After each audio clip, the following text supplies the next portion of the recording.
Hello, good afternoon teachers and magandang hapon po no, sa ating stream for today, this Friday. No? Again, this is not our usual schedule. No? And of course, we always have to recognize that there are some cases na talaga kailangan i-move yung ating mga schedules. No? This is usually our, this series, no? This Classpoint webinar series is actually pegged and scheduled every Monday. And the rest naman po ng ating mga schedules will fall on a Monday. But of course, okay, we have to accommodate some changes, some schedule conflicts, okay? And that's the reason why we're moving it no to today, no. Kaya talagang kung nakasubaybay po tayo sa Kaagapay Teacher Support, this is a back-to-back webinars no. Since yesterday, today meron tayo, tomorrow meron ulit tayong webinar no, sa Kaagapay Teacher Support. Pero for today, let's just focus on what we have on hand, no, which is our Classpoint webinar series. But before we start, no, bago tayo magsimula sa ating session, okay, is we'd like to first greet our teachers no who are in the chat no as early as ano yung pinakamaagang chat natin, which is at okay 3:40 p.m. Okay, napakaaga po no, like 2 hours and 20 minutes early si Ma'am Analiza Pomar. Okay, but of course teachers no, unfortunately I will not be able to greet all of you no in our chat no. So isang magandang hapon po sa lahat ng ating live viewers. Pero bago po siguro tayo magsimula teachers, i-share muna natin yung ating link no para mas maka-invite pa tayo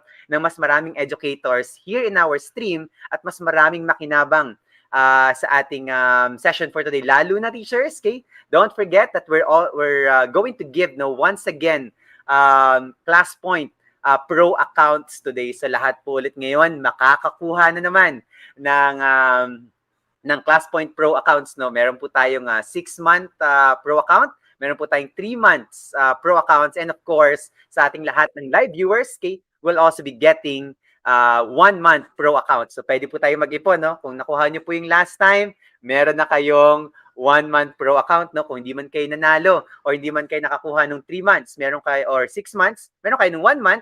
At ngayon, magkakaroon naman kayo ng 1 month no. And this is a 9 webinar series no. And therefore no, we bilangin natin 'yon. Siyam na 1 month Pro account niyo no, solved na kagad at covered na kagad yung buong taon niyo teachers no. So, antabi lang, stand by and make sure that you don't miss any sessions, okay? So teachers, for today, we'll be moving on to our second installment of our Classpoint webinar series, no? And this is taking Classpoint to a notch, no, or to another level, okay?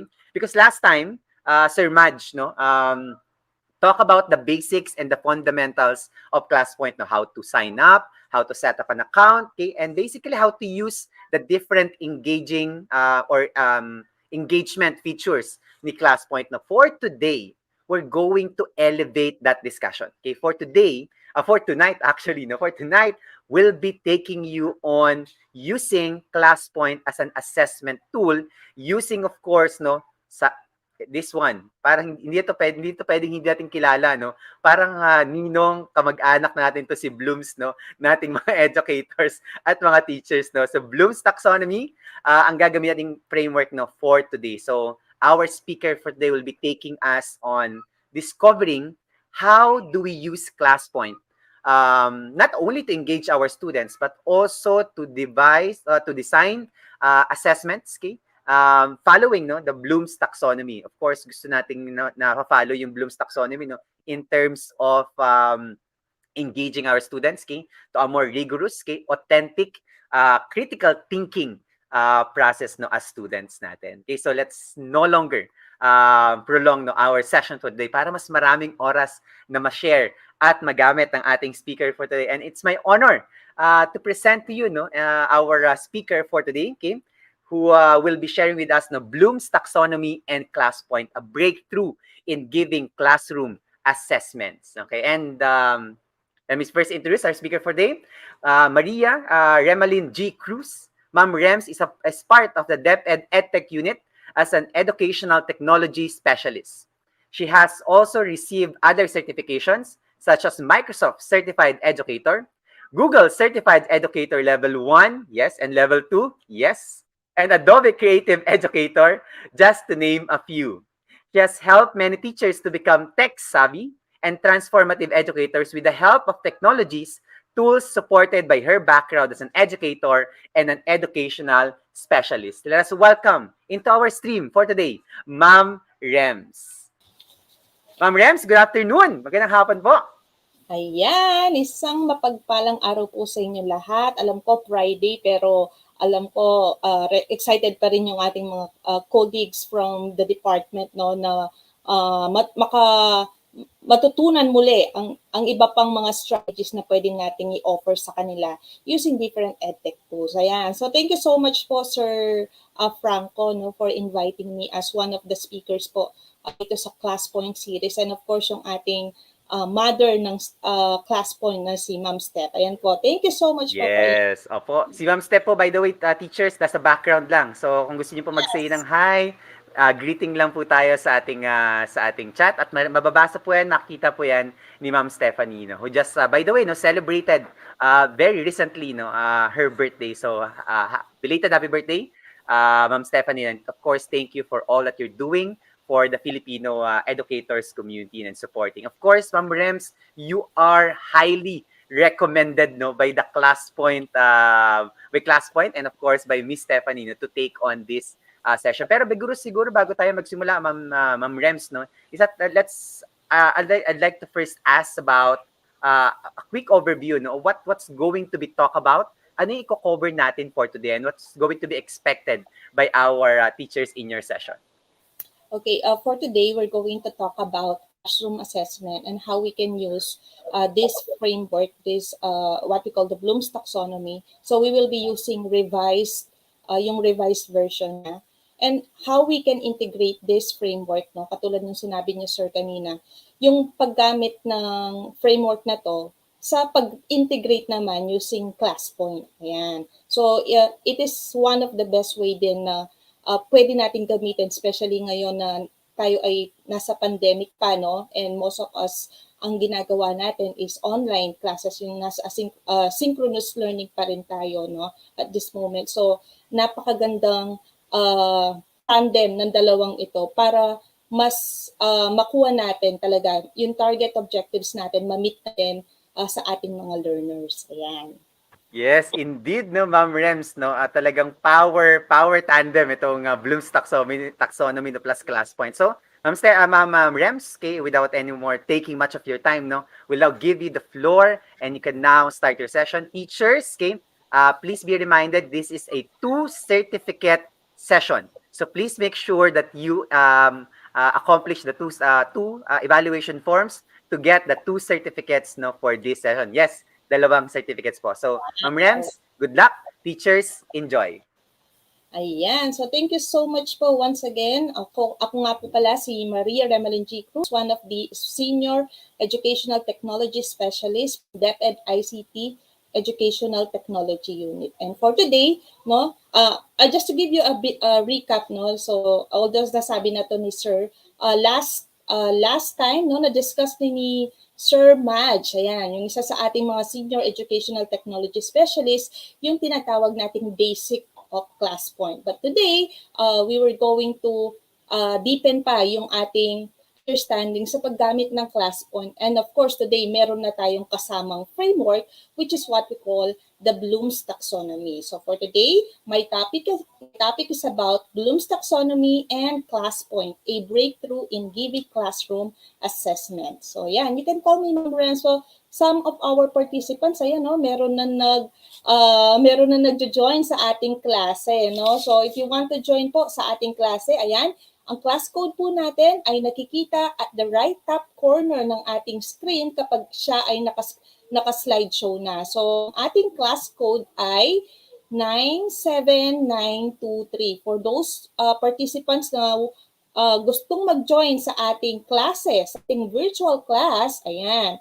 So, ang ating class code po ay 97923. Ayan, we have 112 participants and counting. Ayan, so sa ating mga newbie pa lang about sa Classpoint, no? Later on, ipa-flash ko po sa screen kung saan siya pwedeng i-download. Ayan, para magamit nyo siya. So at this moment, no, kapag dinownload nyo siya ng free, meron kayong 25 participants na pwedeng accommodate during your synchronous session.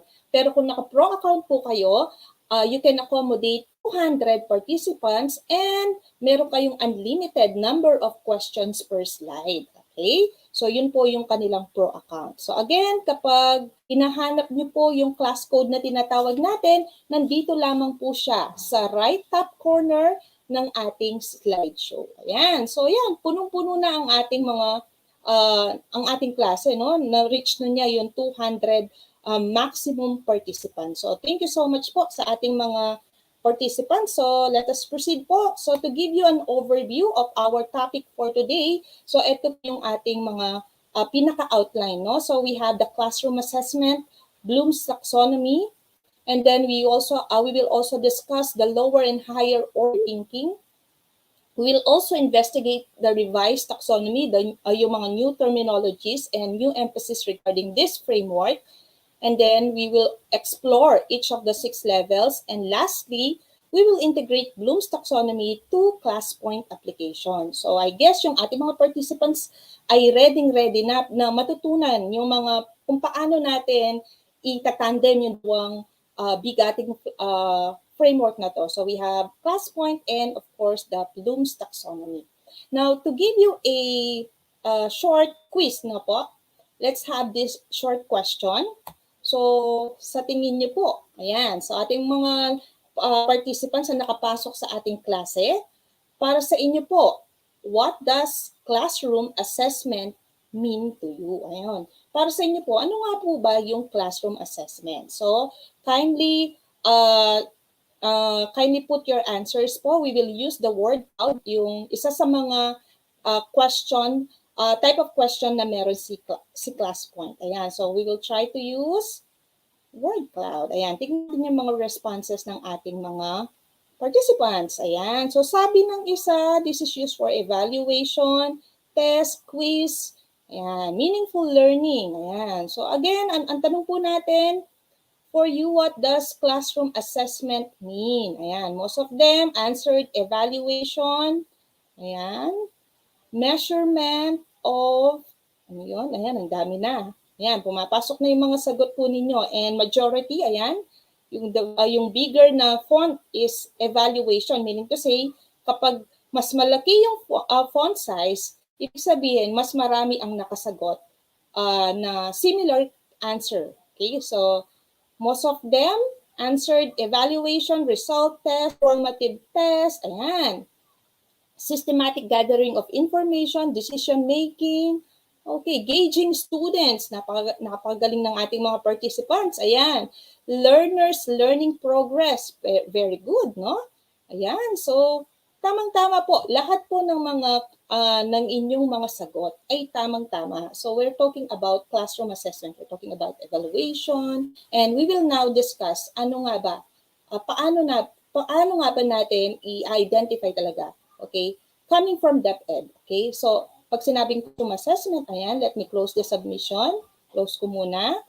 Although meron pang sumasagot, no? So naka-receive tayo ng 162 participants or responses from our learners, okay, from our participants. So let me close the submission. Ayan. So, yan. So again, majority, ang sagot po nila is evaluation. So 71 ang magot na ang classroom assessment daw for them is what we call evaluation. Ayan, ito yung ating mga participants na sumagot. So kung titignan, no, kapag clinic nyo yung mga words na to, makikita nyo rin kung sino yung sumagot. Ayan, so ganun powerful si Classpoint, no? And then we can also highlight top answers. So let's try to highlight what are the 3 top answers. So we have the evaluation, we have test, ayan, merong sumagot na 23, and meron ding sumagot na measurement. Ano ang sumagot na measurements? Now, tignan natin kung tama nga ba yung definition nyo regarding classroom assessment. So thank you po sa pag-join sa ating short quiz. Ayan, say for review. Okay, so let us now define what does classroom assessment mean. Okay, so pag sinabing classroom assessment, according to DepEd Order number 8, Series 2015, ito daw ay isang process of gathering evidence of what a learner knows, what the learner understand, and what the learner is able to do. So, kung ano na yung alam niya, ano na yung kaya niyang gawin, at kung ano yung naiintindihan niya, that is what we call um, classroom assessment, yung process of gathering evidences. And there are ways on how we can gather evidences. So, pag sinabi din classroom assessment, we have two types of assessment.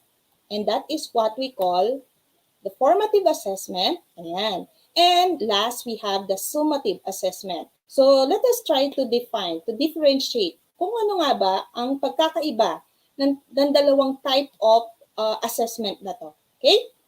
So according to this DepEd order, ang sabi niya, pag sinabing formative assessment, it may be given at any time during the teaching and learning process, and it is also a way to check the effectiveness of instruction. So kung makikita nyo sa aking screen, it is a way or it may be given at any time during the teaching and learning process. Meaning to say, pwede ka magbigay ng assessment pwedeng before, ayan, during, and even after. So before, like yung pagbibigay ng test ng diagnostic test, ayan, pwede rin ng pre-test, ayan, para ma-check na natin, mag-gauge na natin kung ano na yung alam ni student for that topic.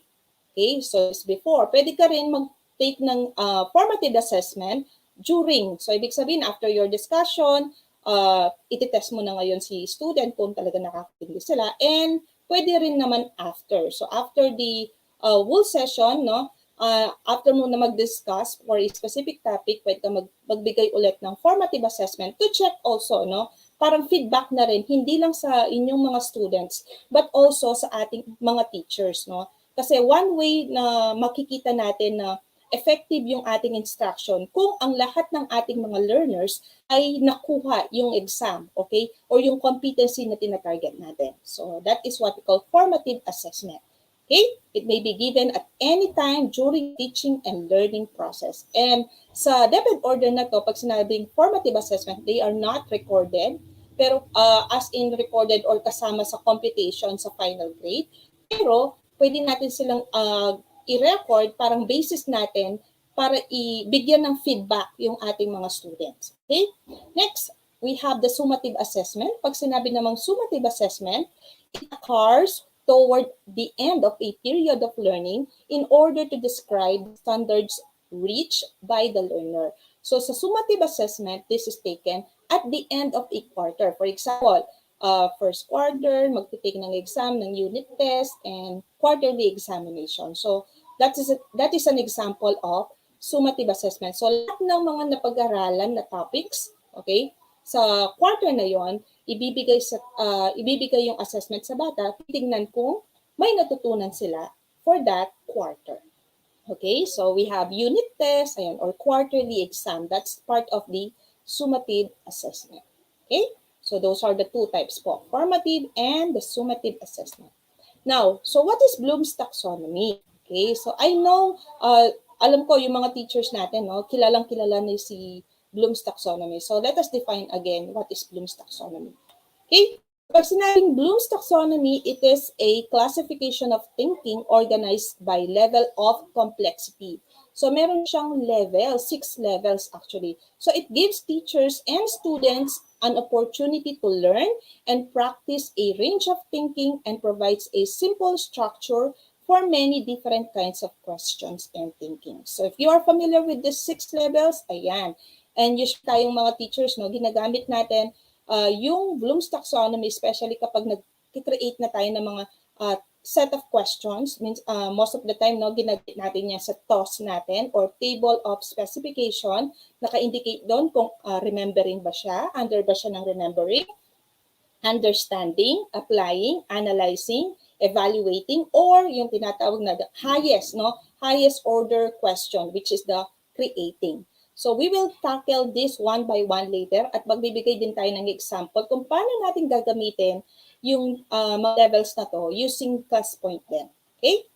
Now, bakit Bloom's taxonomy? So of course, as teacher, no, it helps us to plan and deliver appropriate instruction, because if we're using this framework, no, alam natin na kung saan babagay yung mga ibibigay nating mga type of questions sa ating mga learners. And if this is aligned dun sa mga competencies or mga standard competencies na nakalagay sa ating curriculum standards.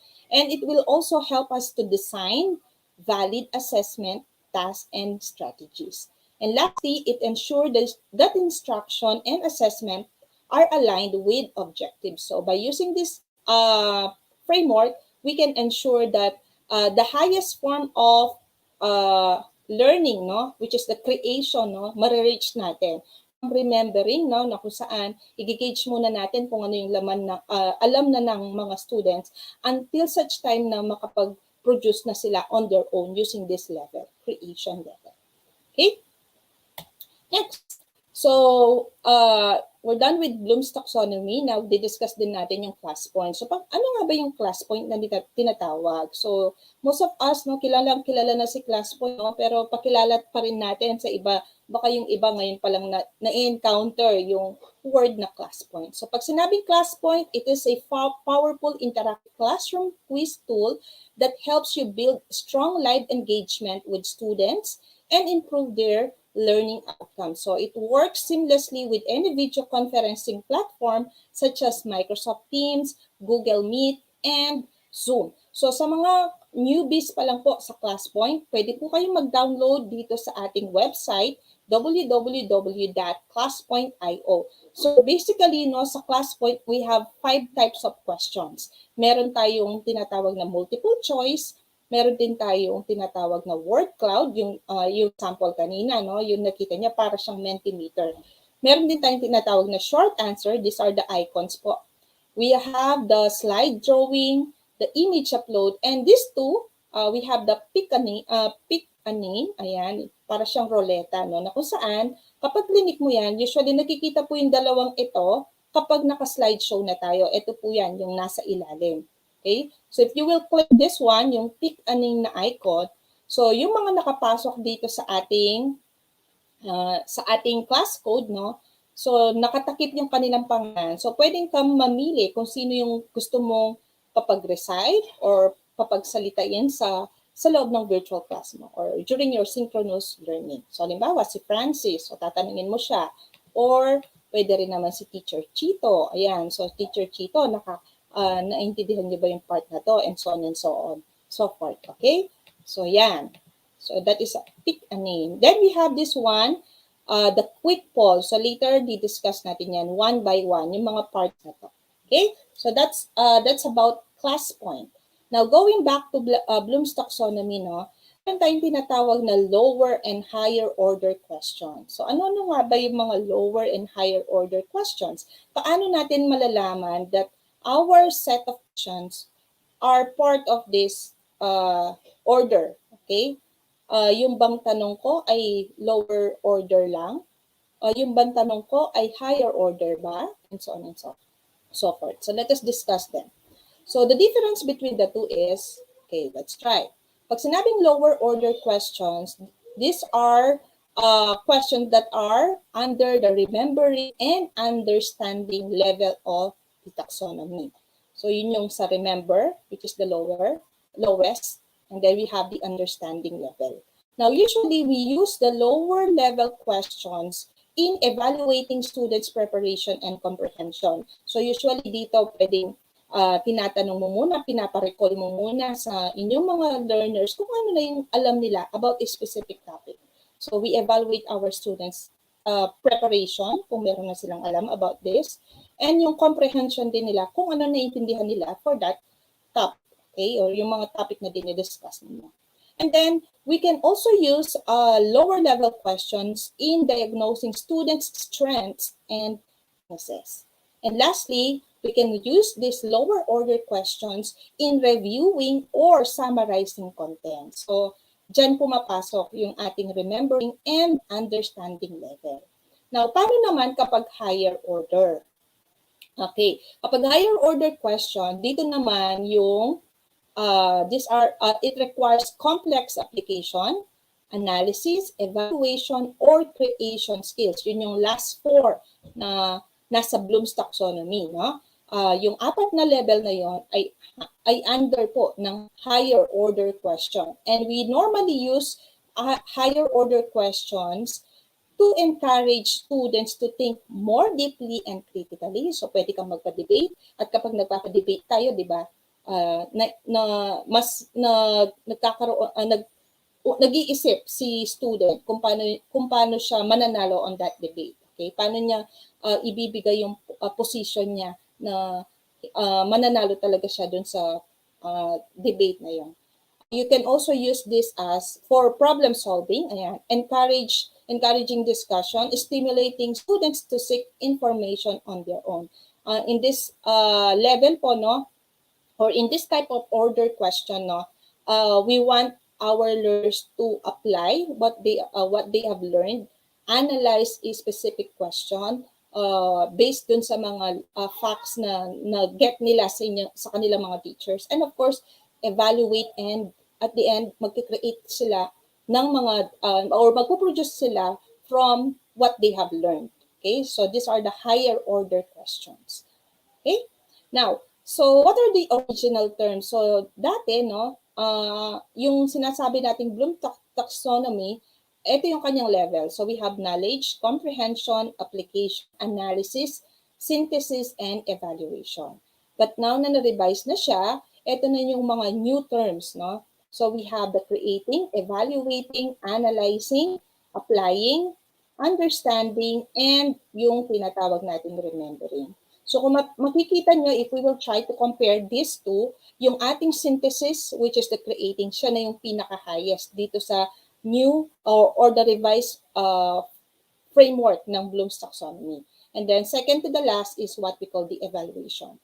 Okay, so some terms, no, ay change siya, such as yung knowledge level, naging remembering, comprehension, naging understanding, application is applying, analysis is analyzing, and then evaluation, evaluating, synthesis is creating. So those are the new terminologies dun sa tinatawag nating revised Bloom's Taxonomy. Okay? Okay. Now, so the first level, okay, yung pinaka-lower lower order question na meron sa Bloom's Taxonomy is what we call the remembering. So ano nga ba yung tinatawag ding remembering? So pag sinabing remembering, the learners can recall, restate, and remember learned information. So this is where students find and remember information. We normally ask our students to check if or what they have gained from the lesson. So pwede ba nilang can you recall information? And we can ask the following questions. So example, what is, where is, how would you describe, and name the place of. So some of these questions can recall, okay? Pwedeng ma-recall ng mga students yung mga learned information coming from you as teacher. So aside from this sample questions, pwede natin gamitin yung mga verbs na to when we want to use the remembering level. So halimbawa, list, memorize, relate, show, locate, distinguish, give example, reproduce, repeat, label, and so on and so forth. So yung mga verbs na to can use pag gusto nating i-recall ng mga students yung specific na information na gusto nyong tanong sa kanila. Okay? You can recall, restate, okay, or remember a specific information. Okay? So, what are the things na pwede nating activities under remembering? Okay, so first we have make a story map, okay, showing the main events of the story. For example, nagkwento ka, and then pwede mo silang pagawan ng story map. And kapag nakinig sila, syempre ma-recall nila yung mga main events on that specific story. So we can also use make a timeline of your typical day. These are just examples. No? Pwede pa pong mag-explore yan. Okay, make a concept map of the topic. write a list of keywords you know about, what characteristics were in the story, make a chart showing, recite a poem you have learned. So, these activities po, no, kailangan nare-recall ng bata or nasasabi niya na naiintindihan niya yung mga topics na discuss mo. Okay? So, we will try to use remembering level using Classpoint naman. Ayan. So, sample questions for remembering. So, naglagay po ako ng example. Ayan. So, kung nasa slide, nasa mismong PowerPoint po tayo, no? Just to give you a brief preview rin po, no? Para dun sa mga newbie. Ayan. Kapag na-install niyo po si Classpoint, meron tayong tinatawag na new tab sa ating PowerPoint. Okay? Kapag na-install si Classpoint, mapupunta siya sa PowerPoint. Ito po yan, si Inkno Classpoint. And kailangan naka-register po kayo. So once na-register kayo, kapag clinic nyo si Classpoint, ito yung mga features na mag-a-add sa inyong PowerPoint. And we have this what we call interactive quiz. So we have the multiple choice. Ayan po yung mga icon niya. We have multiple choice, word cloud, short answer, slide drawing, and image upload. Ito rin po yan. Kumbaga para lang hindi na tayo babalik pa dito. Okay? So once na gusto nyo pong gamitin yung mga quizzes na to, no, for each slide, kailangan itatype muna yung question. And then i-click ito para gumana. Okay? So later, titignan natin. So going back, ayan. So, sample questions for remembering. So, example, what happened after? So, in this particular question, pwede mong gamitin si multiple choice, si word cloud, si short answer. Pwede rin gamitin si quick poll. Ayan. Pwede rin gamitin si pick a name. So, yung quick poll and pick a name ay nakikita kapag nasa slideshow na po. Ito po yan, yung nasa baba. Okay? And then, example then, how many, what is, can you name, find the definition of, describe what happened after, who spoke to, which is true or false. So, kung mapapansin niyo, nilagay ko na yung mga icons na kung saan pwede natin gamitin yung type of question na to sa Classpoint. Ayan. So, example po. Ayan. So, in this example, we will try to use multiple choice. So, ang tanong is, ang ating lipunan ay binubuo ng iba't ibang institusyon o sektor. Alin sa mga institusyon sa lipunan ang itinuturing na pinakamaliit at pangunahing unit ng lipunan? So A, paaralan, B, pamilya, C, pamahalaan, or D, barangay. So sa mga newbies po natin sa Classpoint, no, lilitaw itong multiple choice na to if i-click po natin yung ating Inkno Classpoint and then multiple choice. So pag click nyo yan, ayan, magkakaroon kayo ng button na multiple choice. Ganon din kapag word cloud, short answer, ayan. And then automatic din po, magkakaroon siya ng settings. So kayo as teacher niyan, isa-set nyo yung tinatawag natin, ano yung correct answer for this. So by the way po, so pag multiple choice, pwede siyang multiple selecting, allow you to select multiple choices. Ibig sabihin, sa question na to, kung halimbawa sa question na to, merong dalawang correct answer, kailangan i-click nyo muna itong feature na to. Kung isa lang naman siya, isa lang ang tamang sagot dito sa question na to, so i-check nyo po siya, i-click nyo yun yung has correct answer. So si has correct answer, isa-set nyo, ano ang tamang sagot sa question na to. So in this case, I will use letter B. Okay, pamilya ang tamang sagot dito.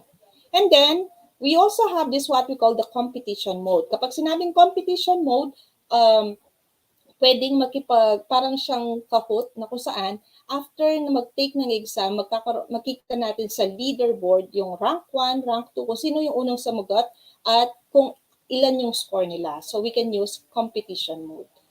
Okay? And then, meron din tayong timer dito. In this case, hindi ko na siya gagawan ng timer. So, i-close ko yung submission. Ibig sabihin, nasa teacher na kung i-close na yung submission. Pero kung gusto nyong merong limit, no, pwede nyo po siyang iset dito. Ayan. So, hanggang 5 minutes pwede siya. Okay? Kung gusto nyong may oras. But in this case, in this particular session, gagawin ko siyang unlimited. Okay? Kasi not all students, no, so consider din natin na hindi lahat mabilis yung kanilang internet. Kaya, kung nagsiset tayo ng question, baka tapos yung oras, hindi pa nababasa ng student because of their poor connection sa bahay. Okay, so i-close ko yun, yan, check ko siya para unlimited siya. So let's try to answer this one. Ayan, so we will try to use multiple choice. Okay, so sa ating mga participants, let's try. Okay, multiple choice, i-click ko lang. Yan. Ang kagandahan sa Classpoint is automatic nakikita mo na as teacher yung feedback, yung result ng mga sagot ng inyong mga learners. Ayan, mapapansin niyo po. Okay? So, pwede yung i-hide yung responses para merong surprise, marireveal after kapag nag-close ng submission. And then, makikita niyo rin sa baba dito kung ilan na ang sumagot, ilan yung segundo kung yung timer natin dito. Ayan. And you can close the submission since ang ginawa natin is unlimited yung time. So pwede mo siyang i-close anytime. Ikaw as teacher, pwede mo siyang i-close. Okay, meron din tayong music. Ayan. Okay, pero hindi ko na ilagay yung music para hindi siya sumasabay sa ating pagdi-discuss. Okay? So, ayan. So, let's try to close the submission. Okay, let's try. Tignan natin yung mga responses. Ayan. So, based dito sa ating tanong, merong sumagot na isa at meron ding sumagot na 136 or 99% ang sumagot ng letter B. Kapag clinic nyo yung ating yung mga graph na to, no, makikita mo rin kung sino yung sumagot dito sa ating question na to. And pag clinic mo dito sa taas, show correct answer, makikita nyo rin that the correct answer for this particular question is letter B. Ayan, so just click this one. And we also have the leaderboard. So sa leaderboard, ayan, makikita mo kung sino yung unang sumagot. Okay, for this instance, ang unang sumagot ay si Sir Jonas. And then we have Ma'am Jessica, Ma'am Kate, Ma'am Jerilyn, Sir Ian, and yung rank 6 natin ay si Sir Kim. Yes, ayan. So makikita mo kung sino yung mga, although tama, pare-parehas sila ng sagot, pero nagbe-base yung sagot, yung points niya kung mabilis kang sumagot. Ayan, pabilis din ang sagot yan. Okay? And then meron tayong option dito sa, kapag competition mode po ito, multiple choice competition mode. Meron tayo ditong show table. Ayan, pag clinic mo si show table, ayan, lilitaw po yung parang naka-table yung mga data natin. And then you can also export this as CSV. So take note po no, na pwede nating export as CSV ito kung tayo naka-pro account. Pero kung naka-free account lang po tayo, wala po yung feature na to sa free account. Okay? So that's it for multiple choice. Now, let's move on. Ayan. So, another example po for remembering. But this time, we will use the short answer. So, again, no, sa ating mga participants, one question per slide. So, ibig sabihin, kapag na-type nyo na yung question, and then pipili na lang po kayo dito sa ating type of interactive quiz. I-click lang po. Okay, so in this case, ang pinili ko ay short answer. So, let's try to use this one. Okay, can you name the main characters of Noli Me Tangere? So yung type of question na to, kailangan i-recall ng ating mga students yung mga main characters sa Noli Me Tangere. So this time, I will use short answer. So sa ating mga participants, let's try to answer po. Ayan. So i-close ko muna yung aking responses para hindi lahat nangongopya. Kasi kapag nakita agad, ayan, kung naka-check po ito or naka-hide, okay, unhide pala rather, makikita na agad ng ating mga students, ayan, yung mga sagot ng kanilang mga kaklase. Ayan, so ayan, ang dami na sumagot. So merong Maria Clara, Crisostomo, ayan, Padre Damaso, Ibarra, Captain Tiago, alias, ayan, ang daming alam ni sir, ni ma'am, ayan. Yan. So, di ba?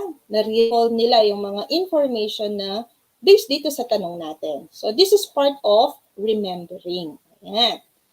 So, yan. Pwedeng gamitin si short answer dito. Okay? So, the good thing about short answer, pwede mo rin siyang i-heart. Halimbawa, pag gusto mo yung sagot ng student na to, so pwede mong i-click yung heart, pwede mo ring i-delete kung ayaw mo naman medyo off yung question, yung answer ng mga students, pwede mong i-delete, pwede mo ring i-download, ayan. At pag clinic mo yung, halimbawa, chinek natin yan, ayan, hinart din yan. Okay? Let's close the submission. Okay? Kapag inart natin yan, mapapansin niyo po dito sa taas, show like answers only. So, ibig sabihin, yung 4 lang na to na merong heart, sila lang ang lilitaw. So, pag click natin yan, ayan, mapapansin niyo, 4 lang ang lumitaw. Kasi sila lang yung nakalike. Okay? Yung nilike ni teacher. Okay? So, that is for remembering and short answer din. Okay?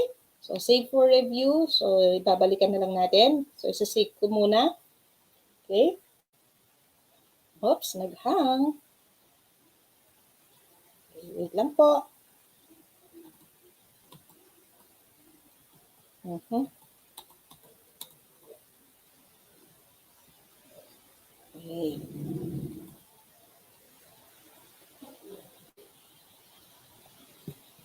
Okay. Naghang siya. Ayan. Next, we're done with remembering. Now, let's proceed to understanding. Ayan, yung second level ng Bloom's Taxonomy. So, this is still lower order questions po. Okay? So, sa understanding, ano bang meron kay understanding? So, in this way, the learner grasps the meaning of information by interpreting and translating what has been learned. So, pwede ka ba mag-explain ng ideas or concept? Ayan, we can ask those questions sa ating mga learners. You can also ask this question like, what is the main idea? Okay, how would you summarize? Okay, explain the process of, and discuss how. You can also use the following verbs kapag ginagamit natin yung understanding level. Pwedeng exemplify, summarize, infer, paraphrase, classify, compare, explain, restate, identify, and so on and so forth. Okay? So, some of the verbs na pwedeng nasa remembering sila, nasa understanding din sila. So, depende sa content or the context ng question na ibibigay mo sa mga learners. So, pag sinabing understanding in this level, we ask our learners to interpret facts on what they have learned. Okay? So, those are the things na pwede nating these are the verbs na pwede nating gamitin, no? And these are some of the examples na question na pwede rin nating ibigay sa ating mga learners. Ayan. Now, sample activities regarding understanding levels. So, pwede nyong bigay yung write in your own words, cut out or draw pictures to illustrate a particular event in the story, report to the class, illustrate what you think the main idea may have been, make a cartoon strip showing the sequence of events in the story, write and perform a play based on the story, write a summary report of the event, prepare a flow chart to illustrate the sequence of events, retell in your own words. Okay, in your own words. So, mapapansin ninyo, kung we will require our learners to retell something in their own words, meaning to say, they understand that specific topic. Kasi kailangan nilang kailangan nila na maintindihan from their own words kung paano i-discuss, okay, yung specific topic na to. So let's try to use some of the questions dito. Ayan. For understanding level, you can use the following. Can you explain why? Can you write in your own words? How would you explain? Can you write a brief outline? What do you think could have happened next? What was the main idea? Can you clarify? Can you illustrate? And kung mapapansin ninyo, meron na akong nilagay na sample na pwede niyong gamitin yung mga questions na to sa Classpoint. So, pwedeng gamitin yung word cloud, yung short answer, pwede rin yung tinatawag natin pick a name. Okay? So, let's try to use this example. Ayan. How do you explain the life cycle of a butterfly? So, for this particular question, I will be using a pick a name feature. So, si pick a name feature, makikita lamang po yan kapag na-slideshow na tayo. Ito po yan, yung nasa baba. kung mapapansin ninyo, meron tayong mga pointers, meron tayong mga pens that you can use for annotation, meron tayong eraser, meron tayong whiteboard, ayan. Meron tayong quick poll, and ito, yung pick a name, yung icon na nakataas ang kamay, that is what we call pick a name. So kanina, ayan. Pag clinic natin si pick a name, makikita niyo po sa inyong screen na nakabox. Sino-sino yung mga nakabox na yan? So meron tayong option na mamili kung sino yung pwedeng sumagot. Okay? Kung paano nila naiintindihan, paano nila ma-explain yung question na to. Okay? How do you explain the life cycle of a butterfly? So kapag clinic ko, kunwari itong box na to, merong lilitaw na tawag dito, name. Kumbaga, ito yung mga students natin. So, halimbawa, pwede mong tanungin. So, Ann Narciso from SDO Pampanga. Ayan. How do you explain the life cycle of a butterfly? And so on and so forth. Okay? So, pwede rin po yan. Okay?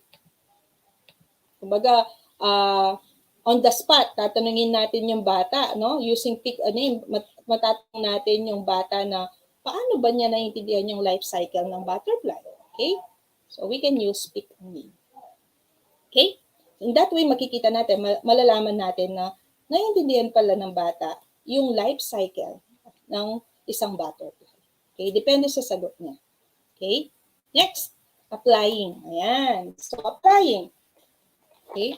The learners makes use of information in a context different from one in which it was learned. So, the students can use information in another familiar situation. So, we normally use apply kapag ang gusto natin is mag-perform ng new but similar form.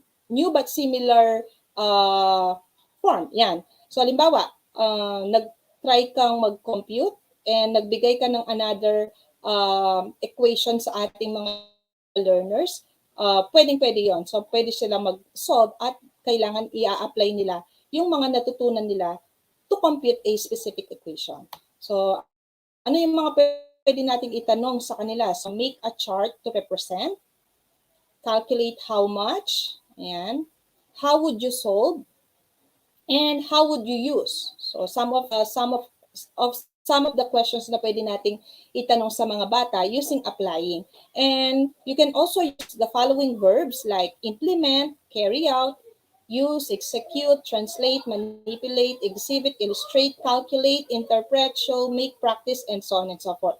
So these are the verbs na pwedeng natin gamitin kapag ang target natin is ma-apply ng mga bata yung mga learned information na nakuha nila from us. So ano yung mga activities na pwede nating ibigay sa kanila? So we can ask them to write a diary entry, make a diorama to illustrate an event, practice a play to and perform it for the class. Ayan. Kasi apply na nila yung mga mga standard practice sa isang play, sa isang theater, and then ipe-perform nila sa klase nila.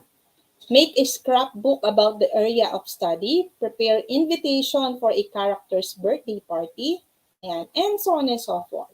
So these are some of the activities na pwede nating ipagawa under applying level. So some questions naman po under this level are, so do you know of another instance where? So you can use pick a name dito. Can you group by characteristics such as? Which factors would you change if? What questions would you ask of? And last, from the information given, can you develop a set of instructions about?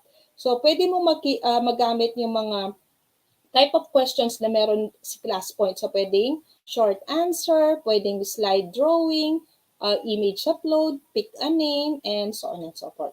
Okay? So, let's try to apply yung example naman. Okay? This time, we will use image upload. Okay? So, si Classpoint mention tinatawag na image upload.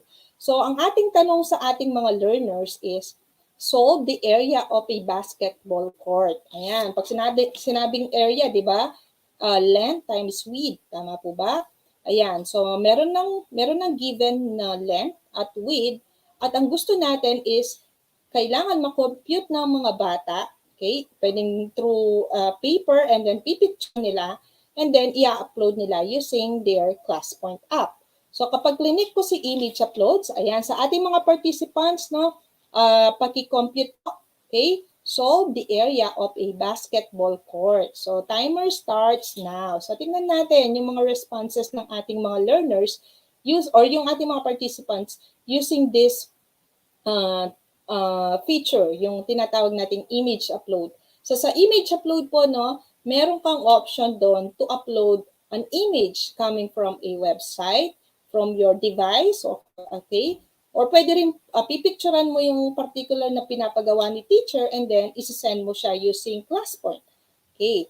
So ayan. So sa ating mga participants, ayan, si Sir Ian, no? So sabi, ito yung kanyang sagot. So, di ba? Nag-compute siya, sinold niya sa papel, and then in-upload niya. So, very good. So, kapag clinic natin yan, ayan, ito yung sagot ni Ian. Okay, tingnan natin yung iba. Okay?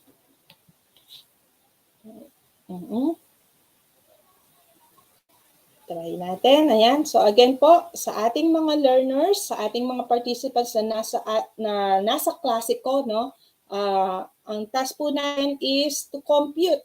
Okay? Okay, pipicturean or i-compute manually yung solution niyo and then pipicturean niyo po papunta dito sa ating Classpoint. Ayan, ang dami na sumagot. Ayan, very good, oh. So, merong nag-solve talaga, okay? Merong namang inedit, ayan, sa ating nag-screenshot siguro sila and then tinype yung sagot, ayan. So, pwede nating lakihan yung mga yan. Okay? There you go. Ayan. So, di ba? Yan yung mga sagot ng ating mga learners. So, makikita mo on the spot kung ano-ano yung mga sagot nila. Ayan. So, that is for image upload. So, yan. Thank you so much. Pwede mo siya lang i-like. Pwede mo rin siyang i-download or pwede rin i-delete. Ayan. Yung mga sinesend po nila na responses based sa tanong nyo. Okay? So, ayan po. So, we're done with image upload. Now, let's proceed. Thank you so much po sa ating mga participants. No? Ito na yung mga nag-solve talaga sa papel. Thank you po. Ayan, let's try this one, the analyzing level. Ayan, so sa analyzing level na po tayo. Okay, so analyzing, the learner breaks learned information into its parts to best understand that information. So, normally, no, pwede nating itanong dito yung what is the theme, examine the examples of, and compare the two regions in terms of, or how would you classify?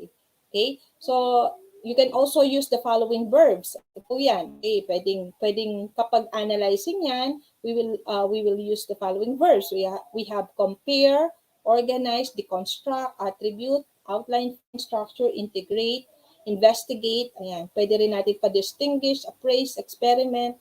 Okay, in this way, kapag ito yung mga ginamit nating mga verbs, pwede nating matest na bago makasagot si student, no, nag-a-analyze muna siya. Tinitignan muna niya kung naiintindihan talaga niya yung lesson na yun. Okay, so kung nakakapag-solve ba sila ng problem and so on and so forth. And some of the activities na pwede nating ibigay sa kanila are this. Pwede use a Venn diagram to show how two topics are the same and different. Design a question to gather information. Survey classmates to find out what they think about a particular topic and then analyze the results. Okay, from the survey na ginawa nila, kinonduct, ipapa-analyze din natin yung result. And then make a flowchart to show the critical stages, classify the actions of the characters in the book, construct a graph to illustrate selected information, and so on and so forth. So these are some, no, na pwede nating ibigay na activities under analyzing. Okay? Next. Ito naman po yung some of the question din na pwede nating gamitin under this level. So first, we have which events could not have happened? If blank happened, what might the ending have been? What do you see as other possible outcomes? Can you explain what must have happened when? Can you distinguish when? What were some of the motives behind?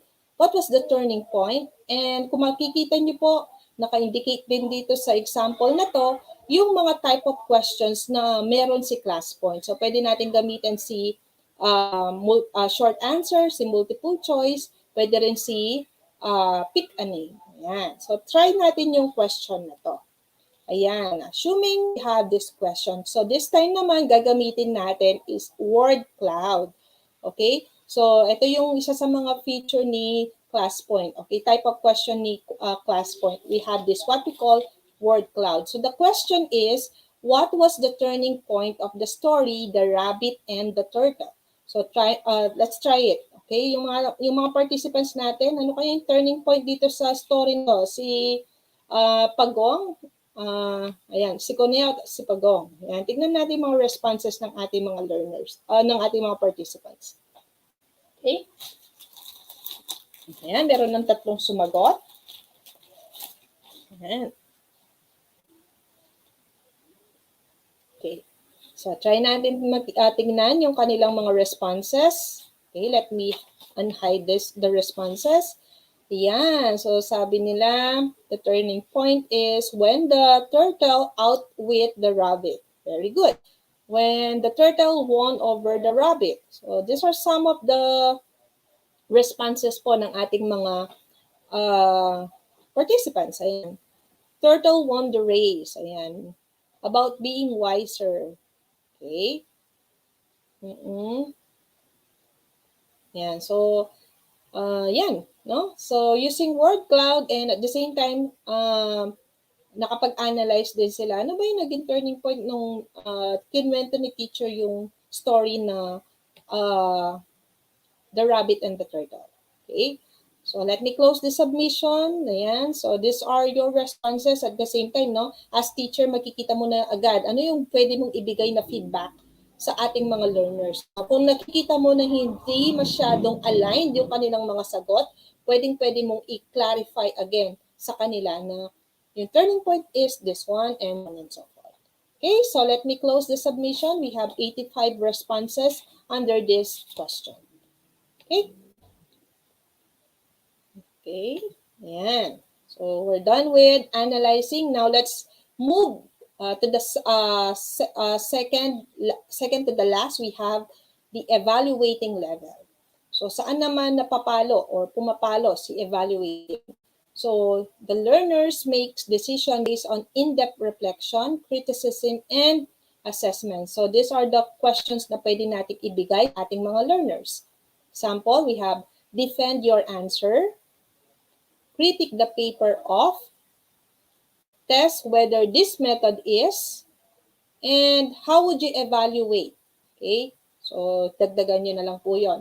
And then, we can also use the following verbs. So we have to check, hypothesis, critic, experiment, judge, test, detect, monitor, rate, validate, predict, assess, revise, infer, determine, prioritize, tell, why, compare, and so on and so forth. So these are the following verbs naman na pwedeng nating magamit under evaluating. So what are the potential activities na pwede nating gamitin under this level? So we have write a letter to the editor, prepare and conduct a debate, ayan, prepare a list of criteria to judge, write a persuasive speech arguing for or against, make a booklet about 5 rules you see as important, and then convince others.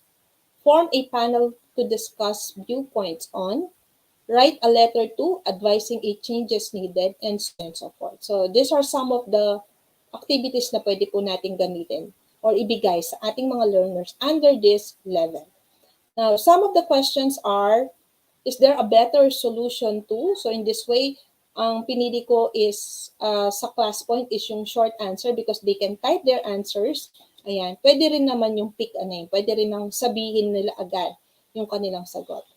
Judge the value of, what do you think about? Can you defend your position about? How would you have handled? What changes to would you recommend? Do you believe? How you feel? How would you feel it? And so on and so forth. So for this instance, dito sa level na to, no, try nating itanong yung question na to sa ating mga learners o ating mga participants. Is there a better solution to mitigate the climate change? Ayan, ito yung question. Is there a better solution to mitigate the climate change? So in this particular question, we will use quick poll naman. Ayan, and pick a name. So yung quick poll, pag clinic nyo po dito sa baba, nasa slideshow po tayo, kapag clinic nyo po si quick poll dito sa pinakababa, yung parang 3 bars, okay, yung chart, pag clinic nyo yan, ayan, meron kang option, okay, kung saan ang sagot ay nangangailangan lang ng true or false, yes, no, sure, or feedback levels. So since ang tanong ko is about pwede siyang sumagot ng yes, no, unsure. So we will try to use this one. Okay? So yan, try natin. Tingnan natin yung sagot ng ating mga learners. Quick poll. And so most of them, ayan, ang sagot is merong daw, yes. There's a better solution to mitigate climate change. So after pong gamitin yung quick poll, pwede ko rin naman gamitin yung tinatawag nating poll features. Pick a name, okay? Yung pick a name feature natin na kung saan, kung mapapansin ninyo, okay, so ayan. So close na natin yung submission. Okay, so marami na nakasagot. Most of them said na yes, meron better solution para ma-mitigate yung climate change. So let's try. O meron din sumagot na unsure. Ayan. Pag clinic natin yan, pwede natin tanungin, okay, Jennifer, bakit unsure ka dito sa tanong na to? Can you defend your answer? So, yun, mag-explain si student, bakit kaya yun yung sagot niya. Okay? So, pwede ka rin naman magtanong dito sa tatlong sumagot ng no. Ayan, so halimbawa, Bernadette, bakit no ang sinagot mo? And so on and so forth. So, yan, depende lagi yan sa question ninyo. And then, pag clinic din si yes, makikita lahat ng ating mga sumagot na yes. Ayan, ito yung mga students natin nasa loob ng klase natin. Ngayon. Okay? So, this is about our poll features and yung tinatawag nating pick a name. Ayan. So, pwede mo rin tanungin. Ayan, using this method. Okay, is there a better solution? And then mag-explain sila. So, halimbawa, si Ray Carlos de la Cruz, ayan, and then magsasalita yung bata, and then sasagutin niya yung tanong na to. Okay? So, on the spot, maririnig mo na rin, and pwede mo rin siyang i-correct in case na alam mo medyo off yung kanyang sagot. Okay? So, that is about evaluating. Okay? Last but not the least, we have creating. Okay? So under creating, the learner creates new ideas and information using what has been previously learned. Okay? So pwede natin tanungin, design an art project okay, make a book report, okay, construct word problems that involves, and plan an outreach program. So creating is the highest level of learning, no? Ito yung tinatawag nating pinaka-highest na saan lahat yung mga learners natin makikita natin na they learn something from us kung nakapag-create sila from nothing to something. Okay, nakapag-create sila, nakapag-produce sila ng something based on what they have learned from you. Okay, so you can also use the following verbs. We have design, construct, plan, produce, invent, devise, make, compose, assemble, forecast, devise, propose, construct, and so on and so forth. Ayan, yung iba medyo nag-duplication. Formulate, improve, act, predict, produce, blend. So these are some of the verbs na pwede naman gamitin ng mga learners natin and ng ating mga teachers kapag nag-create sila ng questions under creation level. Okay? So some of the questions for creating level are, so can you design a blank to? Can you see a possible solution to? Why don't you devise your own way to? What would happen if? How many ways can you create new and unusual uses for? Can you develop a proposal which would, and then you can use either image upload, slide drawing, pick a name, pwede rin naman short answer. So, depende yan sa tanong ninyo. So, let's try this question naman po.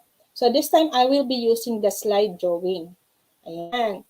So, sa slide drawing naman, we will let our learners to think, ano yung, makakapag-create sila, no? From this question. Ang question kasi natin, create new and unusual uses for plastic bottles. Or yung mga used bottles natin, create a new form from it. Okay? So, sa slide drawing, we will let our learners to draw. Okay? Pwede silang mag-draw. Imagine, ano ba yung pwede nating ma-produce pa using yung mga used bottles. So, let's try the slide drawing. Yan. So, let's try. Sa ating mga participants, meron po kayong option dyan na meron kayong mga pencil sa inyong mga devices na kung saan pwede kayong mag-drawing. Okay? So, this is for slide drawing. So, tingnan natin kung gaano ka-creative yung ating mga participants. Okay? Tingnan natin. Okay? So, sa ating mga participants, create, okay, a new unusual uses for plastic bottles. Okay? Pwede tayong mag-drawing. Ayan. Okay? Ayan, meron na nag-send. Okay, merong sumagot na flower. Ayan. Merong sumagot na heart. Ayan. Tingnan natin. Ayan. Merong flower. Okay, merong base. O yan, siguro gagawa siya ng yung mga recycled base coming from used bottles. Ayan, very good. Okay, merong heart. Ano pa ba? Ayan, flower. Okay, flower, butterfly, heart, home decors daw, sabi nila. Okay. Yan, may gumawang basket. Very good. Ayan. Flowers, pot. So, yun yung mga responses ng ating mga learners. So, diba? Nakapag-create sila using slide drawing. Okay? So, that is about Bloom's Taxonomy and Classpoint. So, these are my references po dito sa ating slide. And I hope po, no, meron tayong natutunan kahit papaano dito sa topic natin ito kung paano natin i-integrate yung Bloom's Taxonomy, yung mga levels ng Bloom's Taxonomy, and of course, yung paggamit ng Classpoint kapag tayo ay nagkakaroon ng synchronous learning sa ating mga, or synchronous session sa ating mga learners. Ayan. Now, yan. So, ito yung pinakahihintay ng lahat. Okay, let's quiz time. No? Magpapaquiz si Ma'am Rems. No? So, sa ating mga participants, I know na nakapasok na po kayo, pero para magkaroon din ng chance yung iba na makapasok, we will reset po yung code natin. Okay, again po, sa ating mga participants na nakapasok na ngayon, papalitan po ni Teacher Rem, okay, ni Ma'am Rem, yung class code natin, kasi full na po siya, ayan, para naman magka-chance din yung iba na makapasok. Okay? Now, yung mga mananalo po, gaya ng sinabi ni Sir Francis, so yung rank 1 natin, meron siyang prize na 6 months Classpoint Pro account, 6 months po yon. And then yung rank 2 to 6, magkakaroon naman po siya ng 3 months na Classpoint Pro account. And yung hindi mga mananalo, no, sila ay magkakaroon naman ng 1 month Classpoint Pro account. Ayan. So again, pag Pro account po yung inyong Classpoint, pwede kayong makapag-accommodate ng 200 participants kapag kayo ay nagkakaroon ng session with your participants. And teachers, kapag nagko-conduct kayo ng training, pwede nyo pong gamitin ito. So we will create new class code. So kapag nanalo po kayo, pwede nyo pong i-message si Classpoint para ma-claim yung inyong prize. Okay, let's try to create a new class code. There you go. Ayan. So, tingnan natin.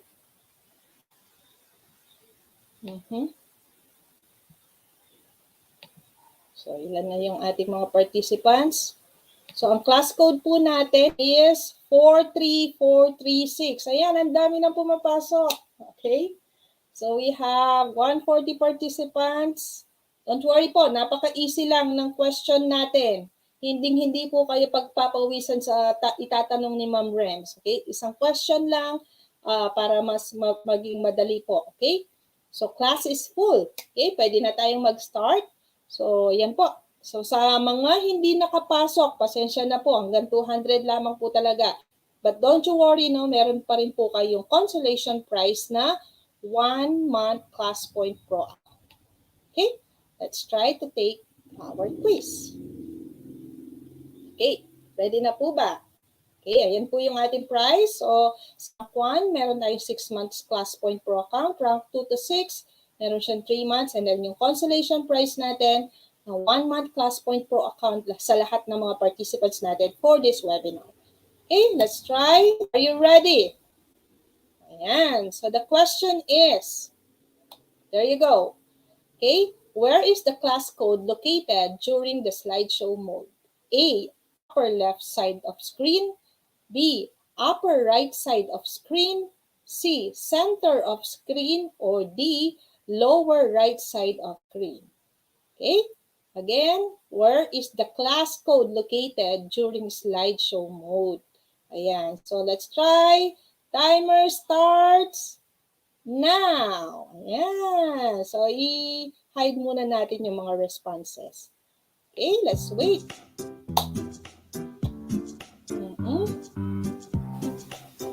Saan kaya nakalocate, okay, yung ating class code? Ayan. So, waiting po sa inyong mga responses. Wala pa. Ayan, meron na akong nakikita mga responses. Sino kaya ang mananalo, okay, dito sa ating quiz? Okay, meron lang sumagot ng 172 participants. Ayan. There you go, 182, konti na lang. We're still waiting for 15 participants. Ayan, 14. Ayan. So, after 1 minute po, i-close na natin yung submission natin.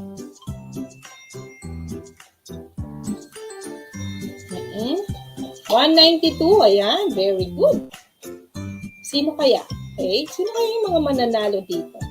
Napakapalad na mga teachers natin, no?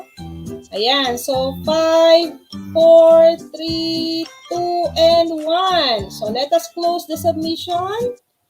Ayan, so, ayan. Ano kaya yung tamang sagot? Okay, so let us show the correct answer. The correct answer is letter B. Very good. So, makikita po yan sa upper right side corner of the screen. Ito po yan, upper right side of the screen. Ayan. So, tingnan natin ngayon, sino yung ating mga mapapalad na nanalo dito sa quiz na to. So, eto po yan. Tcharan! There you have it. Ang first or rank 1 po natin ay si Sir Jonas, si Ma'am Kate, si Sir Ian, si Sir Jennifer, Ma'am Jennifer, si Sir John Louie, and last, yung rank 6 natin ay si Ma'am Kim Aro. Ayan. So, congratulations po sa ating mga participants. Ayan. Okay. So, i-download ko lamang po ito para meron tayong copy. Okay. Kapag nag-claim po kayo, message lang po si Ma'am Steph para makuha po yung inyong mga vouchers. Okay. So, let me close the submission. Okay. Next. So, sa ating mga yan, yung mga hindi masyadong pinalad na makapasok sa ating session, no? Ito po yung inyong code, okay? So, i-print screen, i-share, print screen na yan, okay? Para alam niyo po na mamaya, kung gusto niyo nang i-avail yung 1-month ClassPoint Pro account, pwede niyo pong i-type yung code na to. Okay? So, ayan, yung gamitin po natin yung voucher na to. Pwedeng gamitin yan kapag tayo ay magpapa-observe sa ating mga sa school head or head teacher man natin or sa master teachers. So, para po effectively mas magamit natin yung positive use of ICT. Ayan, so yun po yung inyong ClassPoint Pro account. Now, of course, no, we also encourage everyone na po. Okay. Ayan. So, sa training certificate naman po, paki-screenshot na rin po ito. Pwede nyo i-avail yung inyong mga ClassPoint certificate of training using this QR code or yung link na to. Ayan, paki-print screen na po para po makapag-proceed na tayo. Ayan. So, just type https://qr.co.de and then /KTSCP2 Remedy. Ayan, yung Remelin po is with E sa dulo. Or you can also use this QR code. Ayan, para po makuha nyo na yung certificate of training nyo coming from Classpoint. Ayan, dalawa po dalawa po yung certificate niyo. Isa sa Classpoint at isa rin sa KTS. Okay? Next, we also encourage our participants to join our social community. So, meron po tayong page, ang tawag is Classpoint Philippines Community. At this moment, meron tayong 53,000 members, no? So, halos lahat ng mga teachers natin, no, pumupunta dito at nag-share ng kanilang mga PowerPoint or yung mga ginagawa nila sa school na pwede nating i-apply din sa ating mga respective schools. Ayan, pwede nyo rin pong i-follow sa Instagram yung ating classpoint.ph. Ayan, paki-follow po. Okay? Sa ating mga new members, kung gusto nyo pong magkaroon ng idea on how you can use Classpoint, pumunta lamang po sa Classpoint Philippines Community. Marami po kayong matutunan doon. Okay? So with that po, thank you so much for listening and I hope po may natutunan kayo today sa ating session. Ayan, Sir Franco. Ayan. Of course, Mr. Ma'am Rems, no, good afternoon and maraming salamat for that very interesting and very insightful session, no, with our teachers. Again, teachers, kaya ito na po, no, hindi ko pa tinanggal, nasa baba pa po ang ating 1-month free pro account, no. And please take note that's actually 6I833E4 3KU. Baka lang po malito kayo, baka po small letter L ang ating ma-enter dyan. Yan po ay capital I po, no? 6I833E4 3KU. And please don't forget that this is can be redeemed, no, until February 11. So ibig sabihin, teachers, kung kayo ay naka-pro account pa, no, kunyari ginagamit nyo pa yung code from last session, wag muna kayong mag-upgrade kasi sayang. Sayang yung upgrade natin. So stretch nyo po hanggang maubos nyo yung 1 month nyo from last time because hanggang Feb 11 naman to pwedeng ma-redeem. And dun pa lang magsa-start yung 1 month countdown nyo sa paggamit ng pro account na to. For those who have won their 3 months, no, and 6-month accounts, please take note that you'll have to email or send an email to our Classpoint email, no, at classpoint.ph at inknode.com, no. Sa mga nanalo po yung ating top 1 to 6, okay, na nanalo ng 3-month and 6-month CP Pro account po, no. Please don't make sure, okay, kasi pag hindi po, hindi niyo po makiklaim ang inyong pro accounts. Yan. Okay, so teachers, okay, we're now open, no, for some questions. Okay, baka meron po kayong mga katanungan para kay Ma'am Rems. Okay, so napakaganda ng pagkaka-integrate ni Ma'am Rems, no, on how what's Bloom's taxonomy and then what's Classpoint and eventually how both of this actually work together, no. And sabi ko nga kanina, no, na the limit how you're going to use Classpoint is really, no, limited by your imagination. Pero ito lang siguro may unang tanong na kagad dito, no, Ma'am Rems, regarding about the leaderboards, okay? Kasi may nagtanong on, yung po bang leaderboard, okay lang na after 5 questions pa bago ma-consolidate yung leaderboard or kailangan per question po ang leaderboard natin? Pwede po siya. Pero ang leaderboard, dumilitaw lamang po siya kapag ang gamit nating type of question is multiple choice. Okay, so ibig sabihin po, hindi siya pwede sa word cloud, sa other type of question. Nasa multiple choice lang siya kapag clinic nyo po yung tinatawag nating completion mode. Yes, okay. So mga nag-a-ask po ng evaluation link, ipapakita po ulit namin yun mamaya, no? Both for the KTS certificate and also for the Classpoint certificate, no? Yan, okay? Ito po, question again from Teacher Sherwin, okay? Or Bon, accumulated po ba ang scores? Yun, nasagot na pala ni Ma'am Rems, no? Basta po, Sir Sherwin, according to Ma'am Rems, kailangan ang inyo pong ginagamit ay multiple choice question. Okay? This one is on technical aspect, no? Of course, Ma'am Rems, you can also answer, no? And of course, nasa background din si Ma'am Stephanie. This one is on regarding compatible po ba ang Classpoint sa iOS devices? Mukhang alam ko na ang sagot dito, pero Ma'am Rems, any ano po, no? Any opinion on this? iOS, mga Apple devices po yata ito? Actually, po at this moment, no, ang ating Classpoint ay pang Windows lang siya, no, nasa Windows version pa po tayo. And eventually, no, soon baka po mag-upgrade din tayo, no, pwede na mag-avail yung mga naka-Mac, ayan, yung mga medyo mayayaman. So at this moment po, Windows pa lang po yung ating Classpoint at pwede rin siya sa Android. Actually, pwede siya kapag student ka, pwede mong gamitin yung Classpoint kasi ano siya, ang gamit mo lang is web browser, classpoint.app. Pero kung teacher ka na gagamitin mo siya kapag nagtuturo, hindi mo siya magagamit sa Mac kasi hindi pa siya pwedeng install sa mga Mac OS or iOS po. Maraming salamat, Ma'am Rems, no? Okay. Malapit na po 'yan, no? At lagi namang nakikinig ang ating customer success manager ng Inknode sa Pilipinas. Napakasipag, no? At laging nandiyan lang sa background, listening to what our needs are and always providing what updates, no, for Classpoint. Ito, teacher Ma'am Rems, no, from Sir RG Dante. Kailangan po kaya mag-update ang Classpoint na makita ng students ang live annotations at pwedeng i-save na student na kasama na ang annotation. I think this is more of a request more than a question. If I'm not mistaken, Ma'am Rems, no? Maka nagre-request siya ng update. Oo, na makita na yata ang live annotations at pwede nang i-save kasama ang... Hindi pa po ito nagagawa ngayon, Ma'am Rems, no? Yung mga annotations ng bata. Nasi-save po ba ito? Yung annotation ng bata, kung we're referring to the responses of students, pwede po yon sa slide drawing. Pero if you as teacher ang gagamit ng annotation, meron tayo dito. Ayan.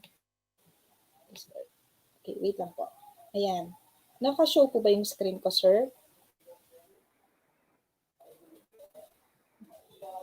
Naka-show Ma'am, hindi pa po. Wala pa po sa backstage, ma'am. Sorry. Ayan. Ayan, meron ako nakita din, ano yung best way to present yung ating Classpoint, no? The best way po na i-present is using the entire screen. Kasi kapag Windows lang tayo, ang mangyayari, kapag merong nag-pop up, that is additional window, hindi na po lilitaw yon. Kung nag-pop up yung mga responses ng mga bata, hindi po makikita yon kasi nag-window tayo. So the best way po para ma-present at makita agad din ng mga bata yung feedback or yung mga sagot ng mga kaklase nila is yung tinatawag nating entire screen. Okay, so going back sa annotation, no. So as a teacher, no, kapag naka-slideshow na po tayo, meron tayong mga pen tools dito sa baba.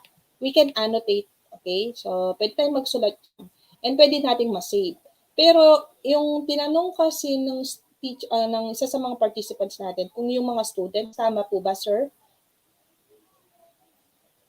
Yes po. I think that's the question, no? On the student's perspective po yata. Oo. Sa students, we can use, makakapag-annotate lang sila actually kung gagamit tayo ng slide drawing. So parang yung ginawa natin nila, yung sa bottle. So if we will go back po dito sa slideshow natin, yung question natin, yung pag-create ng new form ng bottle, gumamit tayo doon ng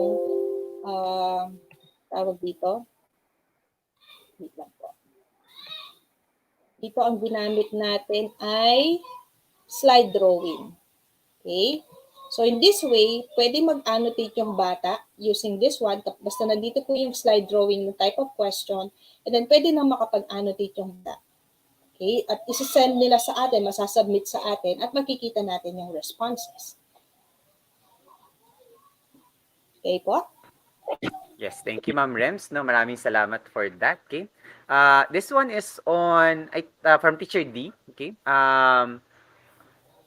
Ma'am Rems and Sir Franco, paano po from Canva ang ginawa kong presentation? Pwede po. Kasi sa Canva, you can download your Canva presentation na pwedeng PowerPoint. Tama? Pwede ka pag-download from Canva na download mo siya as PowerPoint or Microsoft PowerPoint. So maganda po 'yon na i-design muna sa inyong sa Canva account, then i-download nyo siya as Microsoft PowerPoint. So para lang mas makita, wait lang po. Wait lang. Ayan. So di po ba meron tayong Canva, and then pag gumawa tayo ng pakita ko lang, short lang po ito. Ayan. Halimbawa, ginawa natin yung PowerPoint na to. So, wait lang po. Ano ba yung mga ginawa kong PowerPoint dito? So, wait lang po. So, ito, parenting. Okay. So, dito po, meron tayong option. Nakikita ba yung screen ko, sir? Yes po, Ma'am Rems. Ayan. So, pag nag-download po tayo, just click See All. Ayan. Pag gusto natin i-download yung PowerPoint na to, just click See All. And then, piliin po natin ito, Microsoft PowerPoint. Ayan. So, madadownload na siya as PowerPoint. And pwede mo na siyang lagyan ng interactive quiz kasi naka-PowerPoint na siya. Naka-Microsoft PowerPoint siya. Okay? Sana Maraming salamat, no, Ma'am. Yes, Ma'am Rems, no? Okay. This one, ito actually isa sa mga tanong kanina, Ma'am Rems, no? Okay. On the most effective way of sharing, no, ClassPoint during example mga Google Meeting or Zoom meeting, ano po kaya yung best way to share your PowerPoint presentation using na may naka-integrate na ClassPoint? Yun po, actually nasagot na kanina, entire screen para po if you want also na makita ng inyong mga participants yung mga responses, yung mga nagpa-pop up na window, nakikita din lahat. Okay? Maraming salamat, Ma'am Rems. No, this one is on connection. Malaki po bang factor ang connection, lalo for example, for our students who are using mobile devices, okay? Whenever, for example, they're joining classes? Yun po. Actually, kanina, di ba? Ayan, nandiyan si Ma'am Steph. Ayan, tutulungan tayo. Actually, yung sagot ko dito, dun sa type of questions na kapag naglalagay tayo ng timer, instead of putting timer, okay, let na lang na walang timer para alam din natin na lahat ng mga students ay parang hihintayin din natin silang sagot. Kasi kung magbibigay tayo ng timer, so halimbawa, saan ba yung type of question dito? Ayan. So, halimbawa, dito sa short answer.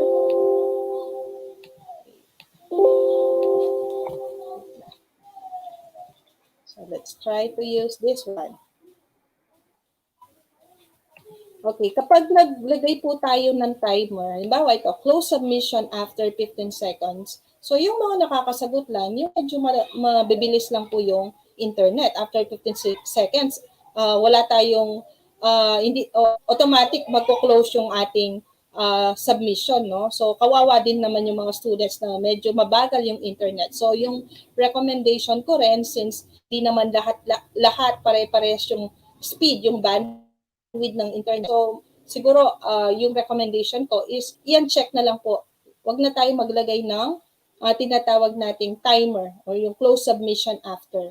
Okay, para kasi makikita mo rin naman dito sa baba, kapag sumagot sila, makikita niyo po sa baba kung ilan na yung mga sumagot. Okay? Halimbawa, kapag clinic ko po si slide drawing, okay, alisin ko lang po yung music. Ayan. Makikita mo Ma'am dito Rems, hindi po nakashare pa yata ang screen mo, Ma'am. Ay, hindi pa ba? Sorry. Okay lang po. Ayan, sorry po. Going back. Ayan. So, ang ginamit po natin dito is, kunwari, itong slide drawing. Ayan, kung mapapansin niyo meron po ditong close submission after. So, what I am recommending is, i-check nyo na lang po siya para open po yung time. Kapag kasi naka-check ito at naglagay tayo ng timer, ibig sabihin, automatic, after this time na to, automatic wala responses na papasok or feed from our participants. So, ang recommendation ko po, again, is yan check na lang. Huwag tayo maglagay ng timer dito para dun naman sa mga mababagal yung internet. Kasi kapag nag-slideshow naman tayo at pinasagot natin ito, meron naman kasi tayong option na i-close natin siya. At makikita natin dito sa baba kung ilan na yung mga participants na nakasagot na. So kung alam natin na lahat nakasagot na, pwede na natin siyang i-close submission. Okay po? Tama ba, Ma'am Steph? Yes po. Siguro if I'd just like to add, regular browser lang naman din po ang ginagamit ng mga bata sa classpoint.app. So, like what Ma'am Ram said, if iba-iba po ang speed, internet speed ng mga students natin, you can take that into consideration, especially nga po na we have timer na 15 seconds or 30 seconds lang. So, if that is a factor, pwede din po yun. We can put that into consideration din po. Ayan, okay. Maraming salamat, Ma'am Rems, no, and Miss Stephanie. Unfortunately, teachers, that's the only time that we have for this evening to answer of your. But again, teachers, don't worry. Nasa number 2 pa lang po tayo, no. Meron pa tayong 7 more episodes, no, for this webinar series, and we will definitely be able to answer in one way or another your questions about Classpoint kasi mas palalim pa tayo, mas palawak pa tayo sa pag-explore ng Classpoint, no. So, teachers, let's of course show our appreciation to our speaker for today. Ma'am Renz, no, and send that sa ating pong chat para maramdaman po niya yung init at pagmamahal natin kay Ma'am Renz, no, at sa kanyang willingness and of course kindness in sharing her time and expertise in about Bloom's Taxonomy and Classpoint. And of course, to show also our appreciation to Ma'am Renz is to also recognize her contribution in today's session by awarding this certificate of recognition, which I would like to ask our customer success manager of Inknote to read the citation for Ma'am Rems. Thank you, Sir Franco. And thank you again, Ma'am Rems, once again for the wonderful session po. And I would like to inform you all dito po sa ating certificate of recognition. This certificate of recognition is proudly awarded to Ms. Maria Remelin G. Cruz for sharing her knowledge and expertise in the recently concluded webinar entitled Bloom's Taxonomy and Classpoint, a breakthrough in giving classroom assessment, awarded on dated January 28, 2022, signed Maria Stephanie, Customer Success Manager at Inkno, and Franco Nicolopi Adun, Administrator at Kagapay Teacher Support. So thank you po, Ma'am Rems. Yay! Thank you so much po and welcome po. Thank you again for inviting me po dito sa isa na namang pasabog ng Classpoint. And of course, ng ating kapay ng KTS. Ayan, with the support of Yes, maraming salamat, Ma'am Rems, no? Okay? Pero Ma'am Rems, since medyo naano po yung message niyo, pero aside from that, can you also, we'd like to also ask a message from you for our community as we continue to battle our pandemic school year at patuloy po tayong sinusubok ng pandemic. No? Message of hope or encouragement to our teachers? Ayan. So sa ating mga participants, do not lose hope na kahit na wag po natin sabihin na matanda na ako, hindi na ako pwede sa mga ICT na yan, sa mga technology na yan. Hindi po tayo dapat, as teacher, hindi tayo nag-stop matuto. Okay? Nandyan yung mga free trainings na binibigay ng KTS, ng EdTech Unit, ng Classpoint, ayan, para i-assist po kayo pa kung paano tayo makakaagapay. Okay, paano tayo makakahabol sa mga trends na alam na ng ibang mga co-teachers natin. So, kapit lang po, marami tayong matututunan basta kung gugustuhin lang natin at i-allow natin ng daily natin na matuto. Yan po. So, thank you so much po. Maraming salamat, Ma'am Rems. No? And of course, Ma'am Stephanie, maraming salamat din. And by the way, teachers, clarify ko lang kasi kanina nung nag-share ako ng code about Classpoint Pro. Hindi po sa akin galing yun. Galing po yun kay Miss Stephanie and also from Inkno. No? So, pasalamatan po natin si Miss Stephanie and also Inkno for being so generous to all Filipino educators and giving this wonderful tool to us for us for free para makita natin yung possibilities in changing the classroom experience ng ating mga estudyante. So please send your thanks baka lang po kasi ma-associate sa akin so hindi pa naman po ako ganoon kayaman para bumili ng napakadaming pro accounts para sa ating community. So galing po 'yan ng Inkno at from Miss Steph, facilitated of course by Miss Stephanie. Okay, so teachers, let's send our thanks in the chat. Miss Stephanie, maraming salamat. And of course, Ma'am Renz, maraming salamat din po. Thank you Thank you so po, much. everyone.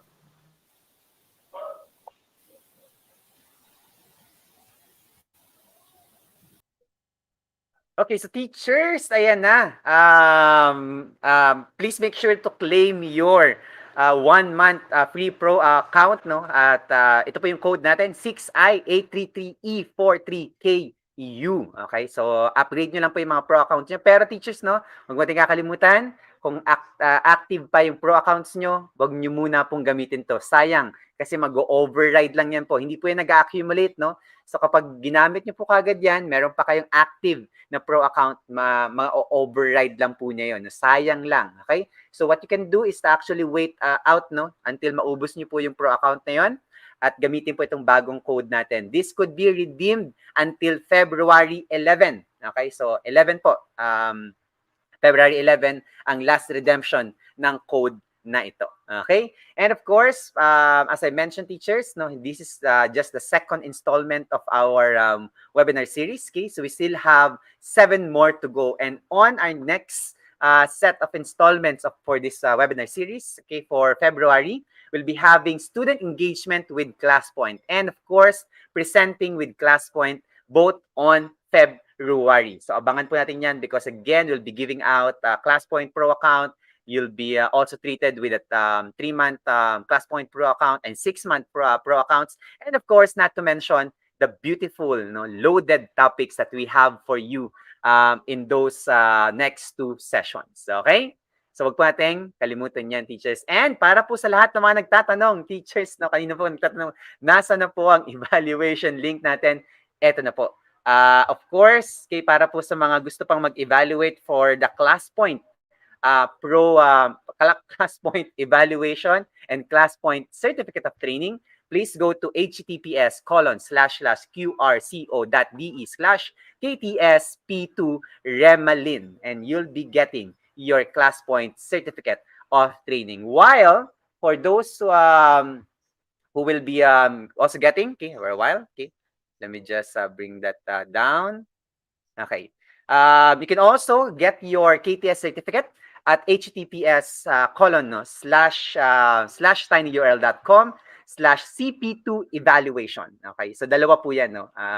Yan pong certificates na makukuha nyo for this session. Please do let me know, teachers, kung nag-work po yung evaluation link namin ng KTS. Kasi yung sa Classpoint, nag-work na po yan. Na-test na po yan kanina ng mga teachers natin. Okay? So for those who those who are using now the link for the KTS evaluation, please do let us know if it's working. Okay?